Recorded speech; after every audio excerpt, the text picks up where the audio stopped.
Back there in town for 3 shows for the weekend. Folks, welcome Tom and Dick Smothers, the Smothers brothers. Come on down there. Have a seat over here. Hey, Tommy. All right. Grab a chair and park it. Hey, first of all, I got to thank you guys for not one full house here today, but 2 full houses, because a lot of folks thought you all were coming by here yesterday. And so we had a full house, and y'all weren't here. Very disappointed. Yeah, we got beat up pretty bad yesterday. How'd you handle that? Well, we all ran, ran for cover. Gave out a bunch of tickets over here, but it's nice to have you here finally today. Hey, how many Smothers Brothers fans do we have? Raise your hand, holler, yo! Oh, look at that! Holy smoke! The place is broken loose into a yo-yo festival. What is this? Oh, that's great. Hey, there are a couple of them out there aren't bad.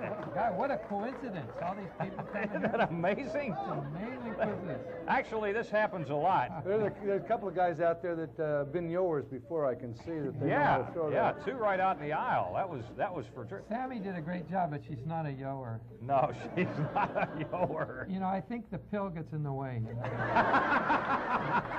I believe it does. Tommy's on the pill. He doesn't need it either. That's great. We're good friends. Murph Clobber's a wonderful guy. Isn't he fun? Terrific guy.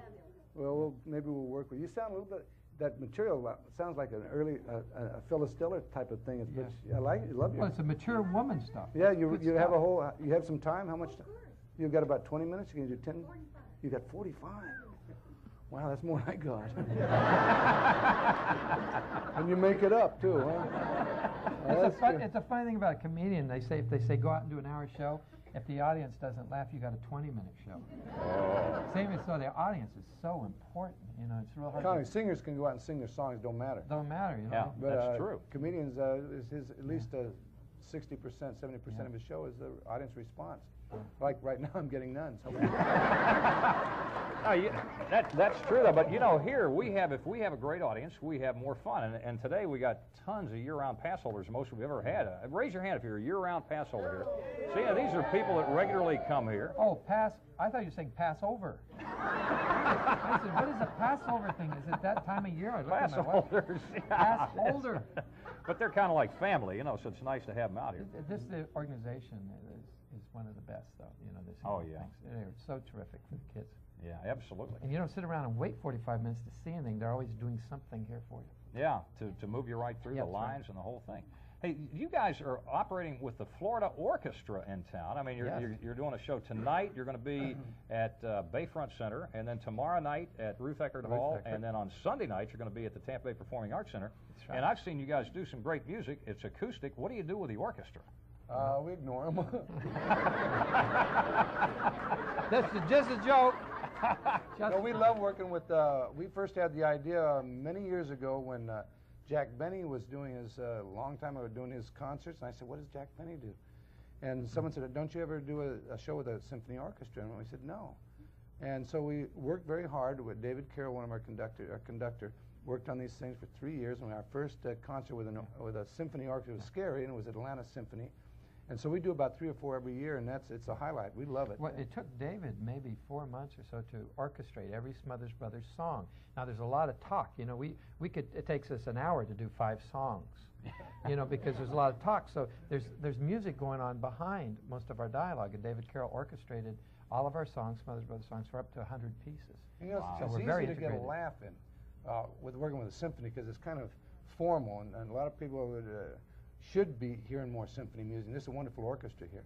And when you go to a symphony date, it's kind of like working in court or and being in school. There's a tendency to get an easy laugh because it's kind of formal, and the orchestra laughs as part of it. So it's a great place to do a comedy in, is with a symphony. Well, your understated humor would be perfect. I mean, I can see you all decked out with this kind of a group. You know, it's subtle humor. You know, but a friend of mine said subtlety is the first cousin to boredom. There's a You fine can't line. be too subtle. Imagine. Well, it's I mean, this is something that I'd like to see too, because as you say, it seems so out of place. When you all first started, I remember, you know, you all had such beautiful music. I mean, this acoustic music, and it was simple and gorgeous. I mean, the things you did. I remember, what was it, Tom Dooley and some of the other things you did. Well, in down early the days. valley. Remember, we started when folk music was really at its peak. The Kingston Trio in the late 50s were the hottest thing in popular music, and that gave us a focus. So we could. Some of the songs went 20 or 30 verses. You swear to God, they were 20, 30, like minor keyed hanging songs that went on and on and on. Or John Henry is a great hero, legendary hero, but that song sometimes would go on for 10, 15 minutes. So that gave us a point of view for making humor about. Now that folk music's no longer in the forefront, it's still part of our show, but just a small part. We Now do Gilbert and Sullivan, which sounds great with Poor Wandering One from Pirates of Penzance. Dickie Singh has a beautiful tenor voice. Full orchestra going. And the first half of the symphony orchestra, Florida Orchestra does the first part of the show. Then we come out with the orchestra doing the second part show, and we also do. We go out and we do the orchestra playing like crazy behind Yo-Yo Man. Behind Yo-Yo Man. Oh, that I gotta see. Hey, we want to do a show with Yo-Yo Ma, and he says, I don't know. Yeah. Yo-Yo Man and Yo-Yo Ma together with a symphony. Yeah. But it's a very good blend. He wants to get out of here. Well, I'm just going to take a break. We'll be back in a moment with more with Tom and Dick Smothers. Or Dick and Tom, alphabetically. The Smothers brothers are our guests. I've got to show some stuff. Look at this. This is the first album. This was the first one of the Purple Onion. It's really, it's the first album because it's High Fidelity. High Fidelity. Show the second one here. Okay, the second one, right here. We're moving right along with Mercury Stereo. Whoa! And by the way, let's talk about times changing. We did a concert in the Midwest, and the promoter was producing the show, and his son came down. He said, those two guys, he's about 8 years old, he said, those two guys, those two brothers, they're working for you and doing that show tomorrow night? He said, yeah. He says, guess what I found? I was up in the attic, and I found, and he brought out one of these big black CDs. I never seen a giant black CD. Times have changed. I know we're raising kids that don't even know what vinyl is or record. Record stores don't even sell records anymore. Oh, though, this first one here, I was about 21 years old. 21? Yeah. Boy, that's at the Purple Onion, which was a hot spot in San Francisco. And we started in the business when I was 20, and we got a job at Lake Tahoe at a gambling casino. You had to be 21, so Tommy loaned me his ID, so in case they checked. Because we both looked about 12 anyway. Yes. And from that day on, I don't remember my age. I know we keep forgetting it. And when they say on the National Public Radio or something, so and so is 56 this year or something, they always got me a year low. Oh, that's good, because you lied back when you were 20. Nobody knows. We got a lot of people out here that do that routinely.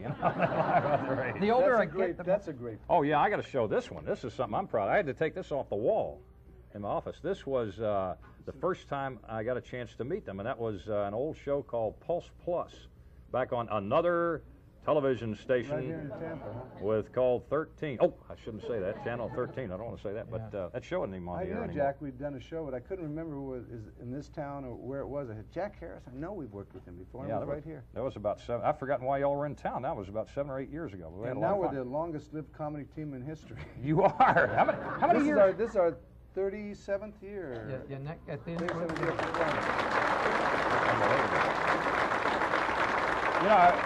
Your tendency is to say how long you guys been together, but I guess it's since birth or since your birth. For your birth, yeah. I was alone for a while. I enjoyed it.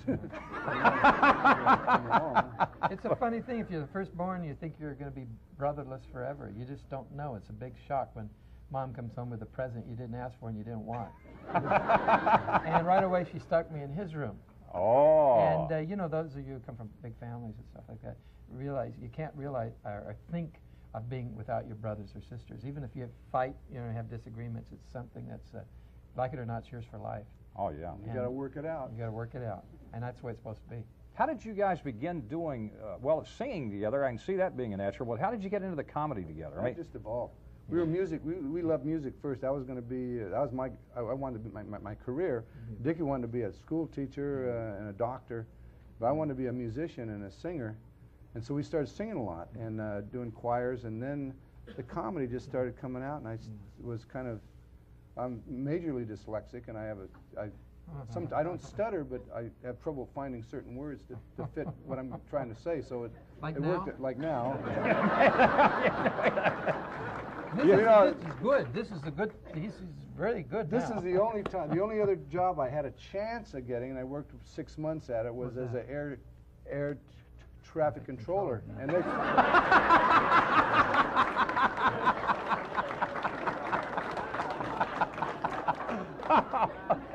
It didn't work out really well. But, you know, to be able to go that quickly, I mean, you always talk about the guys, we worked hard and we hit the circuit and we did all this, but hit the Purple Onion and then records and television and all that stuff. It's really, I can't believe it, even looking back at it. I graduated from high school in 1957, 58, I went in the Army, 59, I started junior college, and then within months we were at the Purple Onion in San Francisco, and that wasn't my intent. You know, some people go to schools of performing arts, or they always want to get in show business. It just sort of, it just happened on us. He's a reluctant straight man. A reluctant straight man. He thought he used to. One time we did an interview, and they said, "How?" He says, "You know, I thought this was just a summer job." You know, 37 years later, here we are. He said, "Just a summer. You go back to school after summer." I says, "Okay, I'll try it." And I'm still trying to get back in school. I don't think you're going to make it. I'm looking for an honorary degree. You know, I really need one. Hey, we got a couple of places to fix you up down here. So anyway, to remind about the symphonies, there's some tickets still available at St. Petersburg and Clearwater, Ruth Eckerd Hall.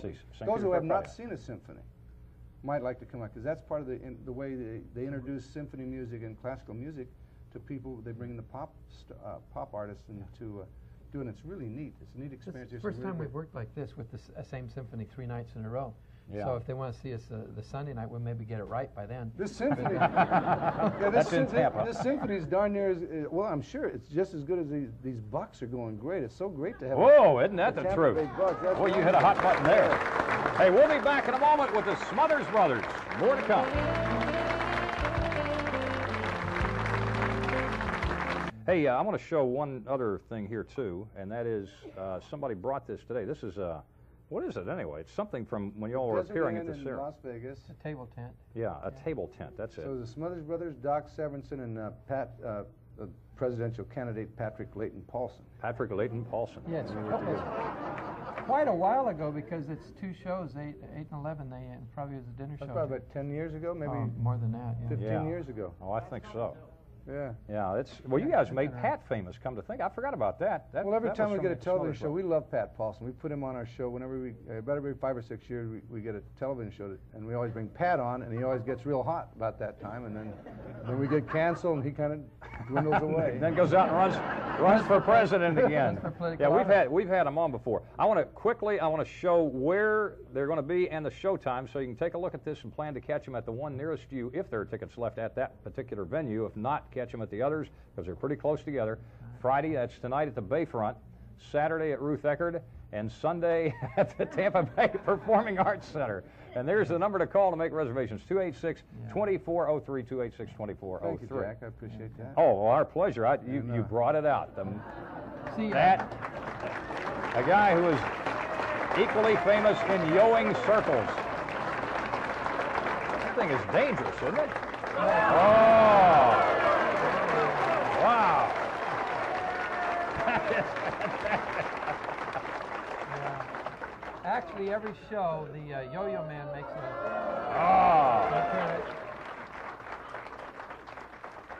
That is impressive. I love it. Man, that is impressive.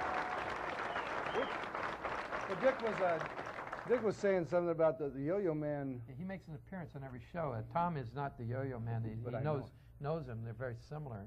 But the Yo-Yo Man never talks. He talks through the yo-yo. And I'm the voice of Yo. And like a play-by-play announcer, he does it. One time, Tommy was with a little kid after a TV show, and Tommy was doing the yo-yo, and the parents said, "That's a Yo-Yo Man." The kid says, he said, "Oh boy, that's not the Yo-Yo Man. Yo-Yo Man never talks." And so we really. He told us what the impression is of the Yo-Yo Man. He talks. You see, the yo-yo is hard to learn, but anything worth in life is hard to learn. Oh yeah. And once you get it, it's the art of doing, of learning, and not being afraid to make a mistake. Here's the Eiffel Tower. And that's the philosophy behind it. Eiffel Tower.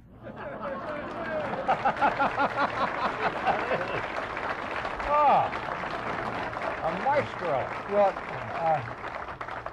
we do this all the music on the show, and Michael Petty, our pianist, a great concert classical pianist, he wrote a song for the Yo-Yo Man, and Dickie and Michael sing it and do the play-by-play. But here's one of the yo-yo tricks will not be seen on with the Florida Symphony. It's you can get on the floor. This is a great one. This is called motorcycle. It's very few people can do this. It's called the Harley-Davidson motorcycle yo-yo trick. Okay. Jerry gets standing ovation. Here we go. Boom! Oh, standing O! We'll be back in a moment. Don't go away.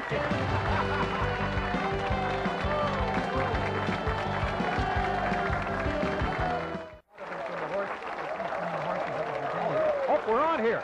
Hey, again, we want to thank the Smothers Brothers. We want to thank the American Women in Radio and Television who provided all these yo-yos today. I don't know what the American Women in Radio and Television are doing to those many yo-yos. Have a great weekend. We'll see you Monday at noon 30. And don't forget the Smothers Brothers tonight, tomorrow night, and Sunday night right here in the Bay Area. Look at this. 4 shots.